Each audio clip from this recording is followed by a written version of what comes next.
Hi family, welcome back to today's video. Now on today's video, we're going to be talking about an important topic, which is expense breakdown or budget breakdown. Now this simply means how much should you put together if you're hoping to study in the UK in 2025. So we are going to talk about your budget breakdown, tuition fees, and every other expense you're going to make when you want to study in the UK. And also, we're also going to talk about how possible it is to work as an international student in the UK and pay back your tuition balance. Okay, now that has been a debate, and I've had some people ask me this question: is it feasible and all? I understand that before you come into the UK, you have your proof of funds, which will consist of your tuition balance and some other expenses that makes up a proof of funds. Okay, but then again, there are some unforeseen circumstances that we don't plan for.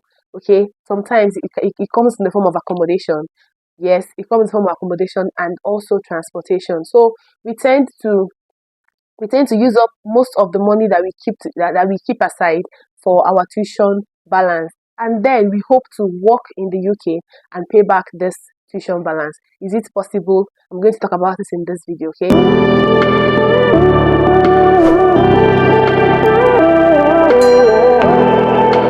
Hi everybody, welcome back to the channel. My name is IJ. If you're seeing this face for the first time, please do well to click the subscribe button and subscribe to this channel and join the family. Okay, and to my returning subscribers, thank you guys so much for always coming back and watching my videos, and for the subscription, the support, the likes, the shares.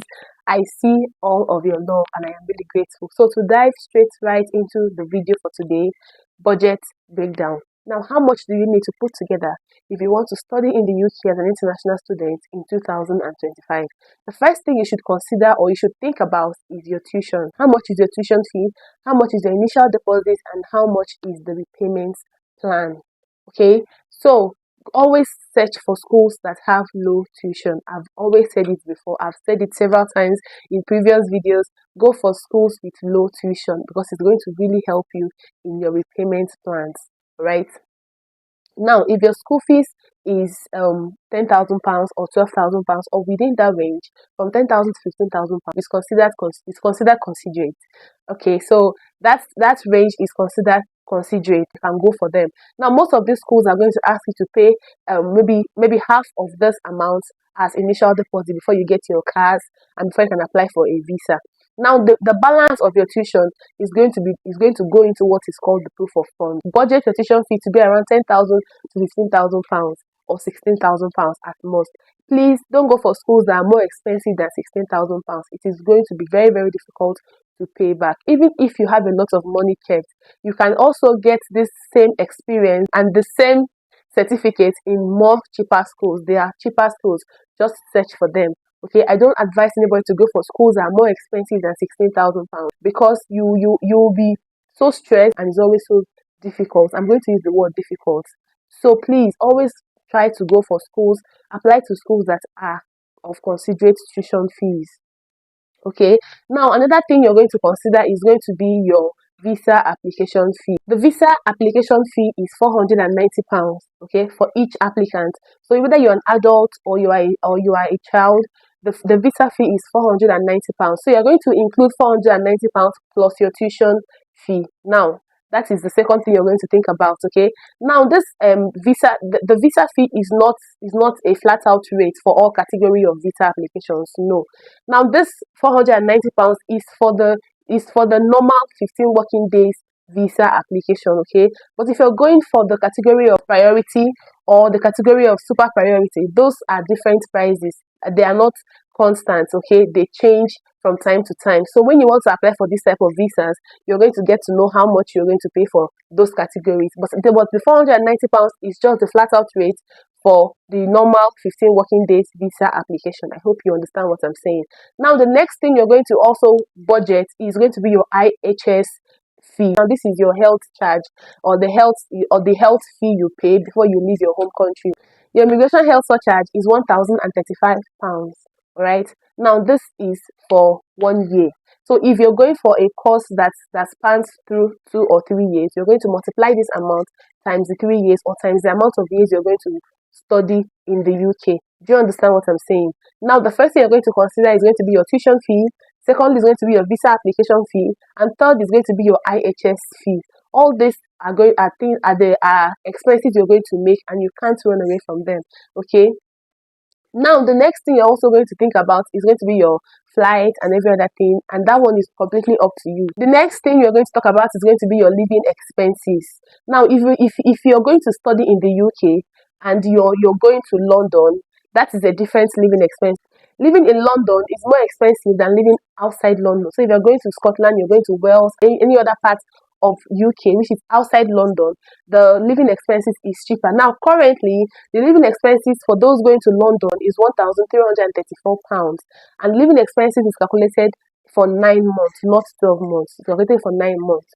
Okay, so if your cost is more than a year, you're going to calculate £1,334 times 9 months, then you multiply it according to the year you're going to stay in the UK. Hope you understand what I'm saying. But if you're going to study outside London and you're going to Wales, you're going to Scotland, or any other part of UK that is not London, your living expenses is going to £1,023, okay, for 9 months. That is outside London.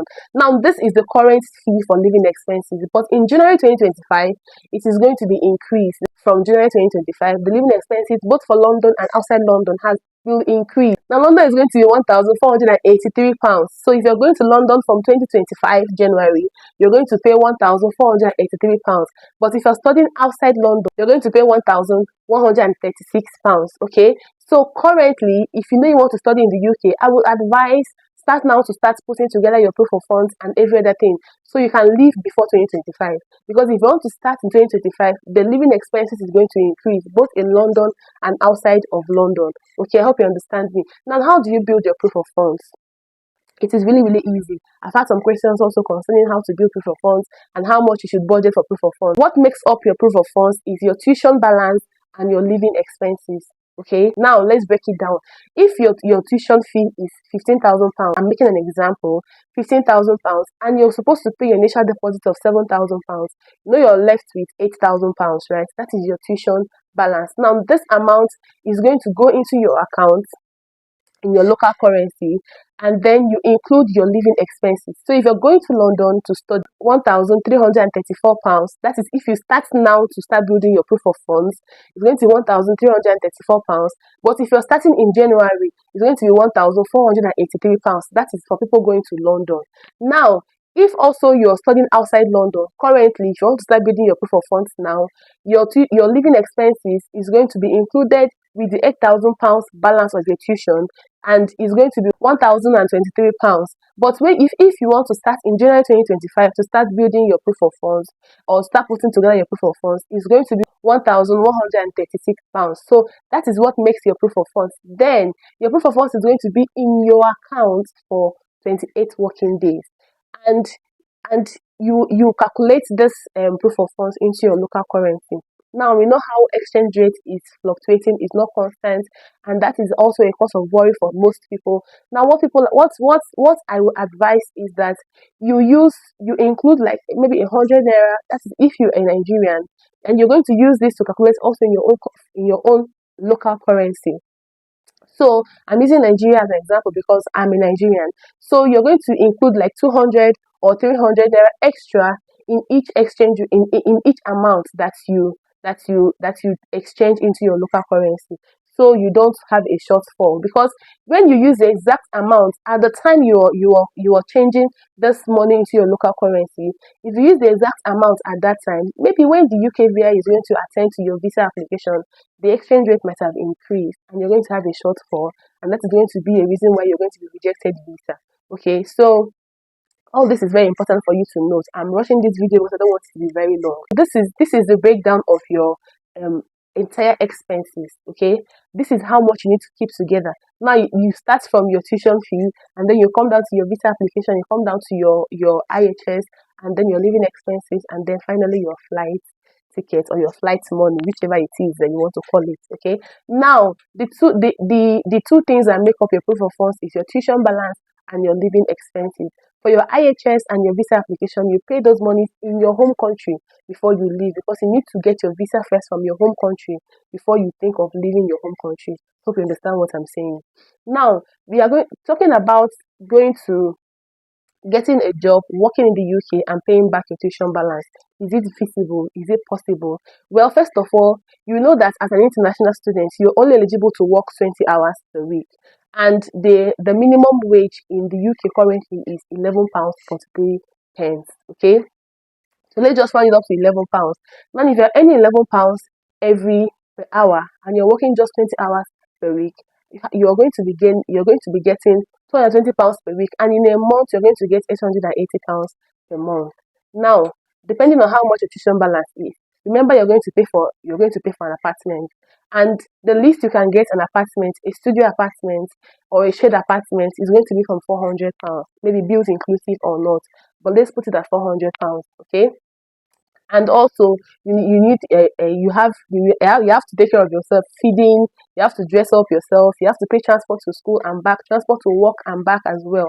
So if you deduct all these expenses from the £880 you're making per month, how much do you think is going to be left for you to put aside for your tuition balance?